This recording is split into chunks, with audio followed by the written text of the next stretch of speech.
Hi everybody, Father Bill Holzinger here, and this is your Friday Reflection.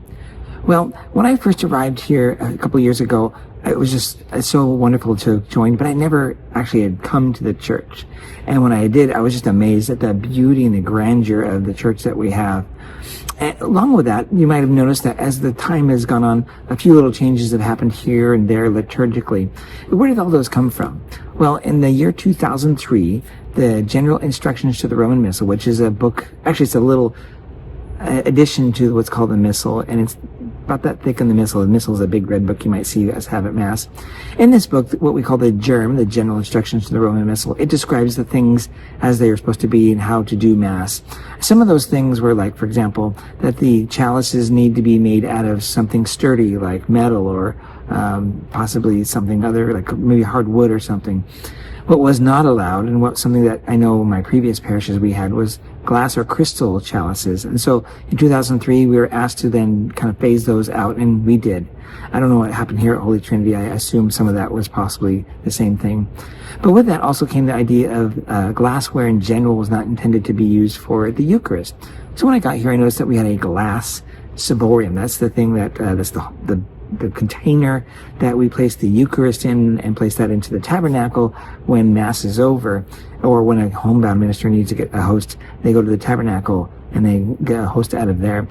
The diocese then started also sharing with us that we need to share or pull out those glassware wherever we could, phase them out, and then again replace them with things that are more precious and more sturdy.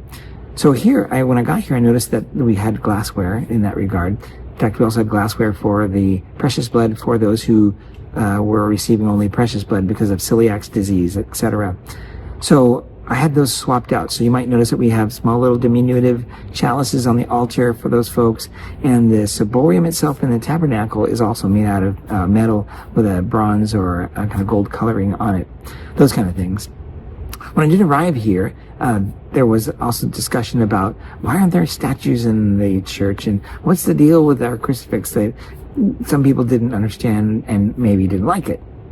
Well, I noticed that our crucifix, which I have right here, is something very unusual in our parish. And so I was like, well, let's take a look and see what that is. As I then come to learn, it was something that was fundraised for by many people in the parish.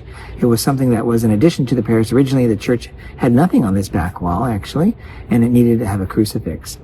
Well, the instructions to the Roman Missal actually have a commentary, or guidance, I should say, about what should be on that wall. And so does also a document called Built of Living Stones. It was a document in 2000 that came out, and it really then kind of worked through all the details of what should be in a church. And it mentions a crucifix in the sanctuary. This, unfortunately, though, is actually not a crucifix. A crucifix isn't just a cross that happens to have a body on it. It's a cross that has Christ crucified on it. So you might see this. This is an unusual one that we have here. More common is a resurrected image of Jesus in front of the cross. And these are these images that actually are then being, let's say, removed or changed to conform more to the norms.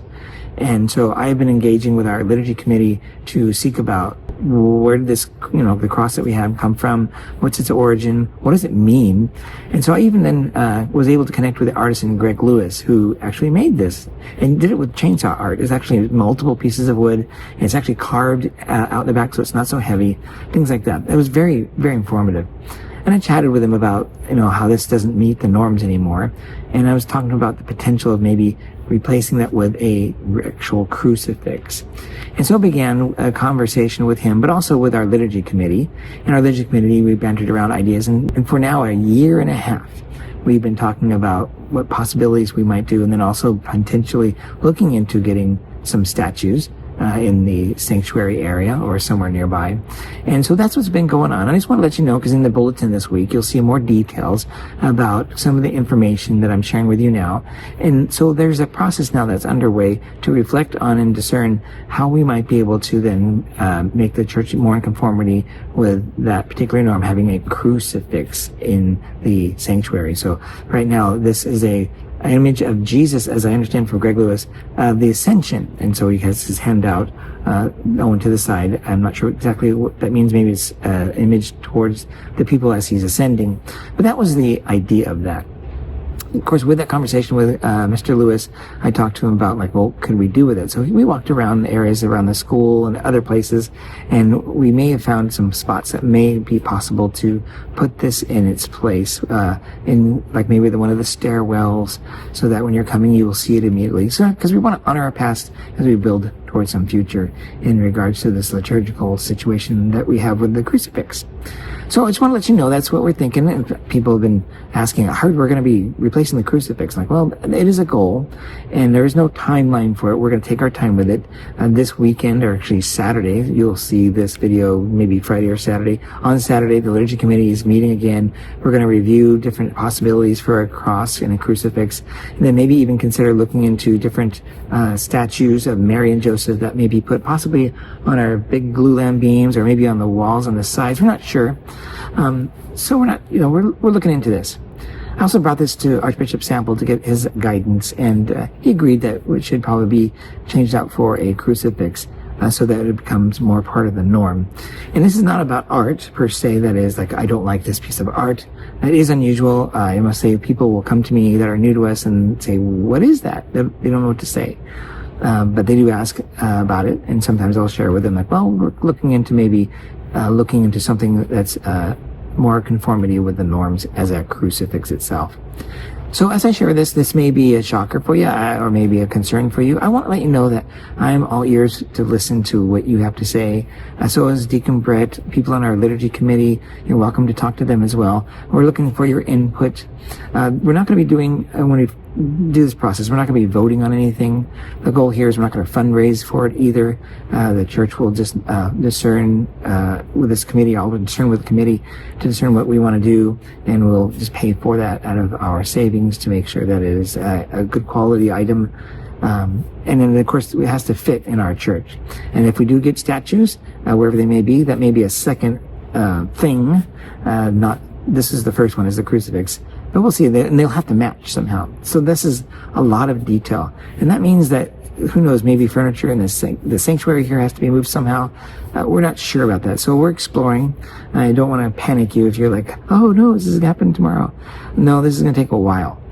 Because I want to make sure that you're informed that we're talking about it, we're thinking about it. Your ideas are welcome. If you want to email me, that would be great. Or email Deacon Brett, that would be awesome. Just let us know what you're thinking. And so, because we want to make a good decision. And the decision is not based on things like this, because I've taught classes on what's called Christology. Christology is the study of who Jesus is and the history of how people have understood him. But it's not going to be based on, like, for example, homework that I would often give in my class. I'd have people go home, get a crucifix from their house and bring it back to class and talk about it.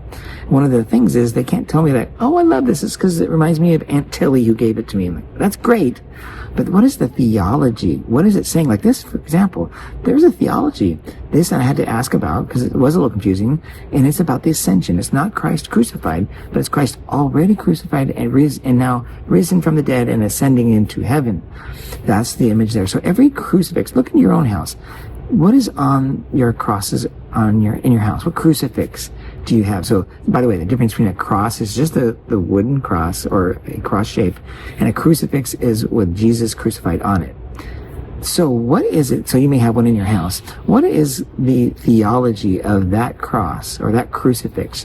What is the image of Jesus? Like some of them will have like a crown on Jesus' head. He'll be looking straight ahead and he'll have his arms straight out. That's often Christ the King, a sign that he is in control. He's in charge. He's the King of Kings and Lords of Lords. Other times Christ will be looking and he'll be crucified on the cross, but he'll be awake, so he hasn't yet passed. Other ones will have him with his head down one way or another, and that'll show that Christ has passed. What ultimately is the theology that should be part of a crucifix? And that is one of sacrificial love. And I ask myself, and ask you as well, so what's the greater thing, if you think about it, to suffer and die for someone, or to rise from the dead? I mean, what would you prefer? I mean, I'd prefer rising from the dead. That whole death thing is kind of scary and yucky, but my friends, that's what Jesus did. I've had friends of mine who have come and visited in other parishes, and they see a crucifix in our sanctuary, and they go, Jesus is no longer dead. He's not on the cross anymore. I'm like, gotcha. That's right. Definitely not. But what is the greater sign? This is the sign of the greatest love in the world, the greatest love that ever has been. And we all know it when we receive sacrificial love from our loved ones, that they've, gone out of their way to do something for us. Well, God went well out of his way to do something for us, and that is he sent us his son, and that son willingly was whipped and beaten, crucified and died for us. And that's what we truly profess when we have a crucifix, and we're supposed to be imaging when we have a church. What happens at Mass is considered a sacrifice on that altar, that Christ, who was suffered, died and buried and rose again, and all of those events, including the Last Supper, is made present again, represented at Mass. And so this image, the crucifix, is supposed to symbolize that one peak moment of the consummation of heaven and earth, where Christ himself sacrifices for us and crushes death. That's what it's supposed to be. And that's where, in this case, it's not happening with this particular cross. It is a little different message. And again, back before, let's say 2003, when the GIRM was redone, this was fine. And so was also those crosses with a resurrected image on it. That's fine. There's no harm and no foul with the crosses that people were putting up. Those were part of the norms back then. But things since 2003 have changed, and even in that document in 2000 said the same. The Archdiocese also put out in 2018 a liturgical handbook, and again it repeats the same thing, that the cross in the sanctuary is supposed to be a cross that is a crucified Jesus on the cross. So that's where all this comes from. So we're just trying to kind of put little things here and there into the norm, and this is one of those things that's kind of large. It quite literally is large, and that may have a little impact on some people and great impact on other people, just because they may like it and some people may not like it. They may don't want it changed or do want it changed. But I just want to share my thoughts and my heart to you. I'm very aware that this, could be a very heartfelt symbol for people, and that may be a difficult thing for you. So I just want to let you know that this is underway, so you can kind of process that, have an ability to talk with me. I'm willing to also host maybe a town hall if anybody wants to talk about the cross, the crucifix, what we might do, that kind of thing, and just general norms within the church itself. Because we have other questions like, so what do we do with our icons of Joseph and Mary if we put statues here, etc.? See how things start to domino. So we have to think well and kind of clear on these things, and make sure that we do this in a way that is with the church, with the community, our parish, and is collaborative as we go. Yes, I do recognize with any change, some people won't agree, but I would just ask, if that is the case for you, just ask for God's will to be done.